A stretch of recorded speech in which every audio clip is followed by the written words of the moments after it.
Hello again and welcome to Hot Takes, a series of short episodes where I share insights and ideas that aren't yet ready for full video essays but that I think are interesting nonetheless. With that in mind, let's begin. I've wanted to talk about this for a while now, maybe even make it its own series, but upon reflection I think it works as a short script. So what do I mean by tone troubles, as seen in the title?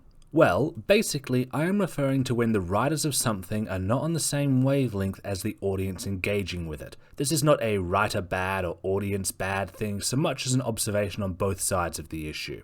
As a point of reference for this episode, I'll be using The Owl House, a legit great show. So, our main character Luz, an eccentric child whose proclivities have landed her in trouble many times. So much so, her mother wants to send her to reality check summer camp, pictured here with a smiling kid in a box on a pamphlet with the words, "Think inside the box" written on it.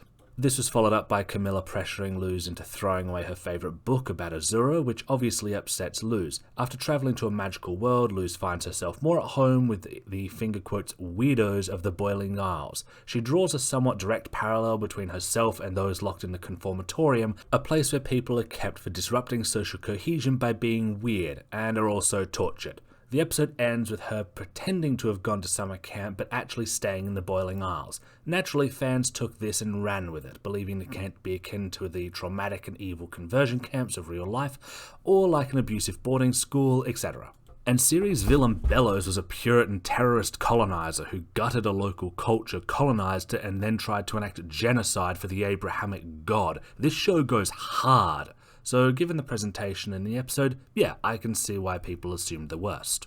But in season 2, we find a cute shapeshifter was masquerading as Luz, and that she and the other kids at camp had a fine time, or at the very least a passable time, and it went well. It's also heartbreaking with Camilla and a good episode in general. But the reality of Reality Check Summer Camp left some people very disappointed and other people quite ecstatic.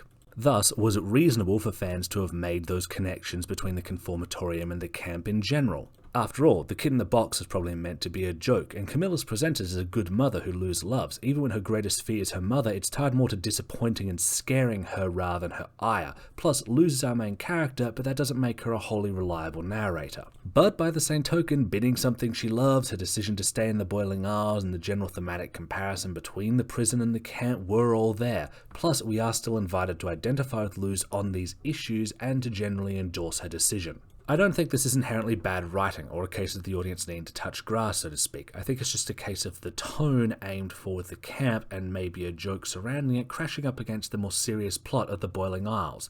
So I guess writers be more cautious and audiences don't get too attached to theories? If you would like to help support these episodes and get early access to scripts, videos, stories and art, please hit up my Patreon. If you would like to commission 3D art, please swing by my coffee and we can chat. For now though, that's all. Thanks for stopping by.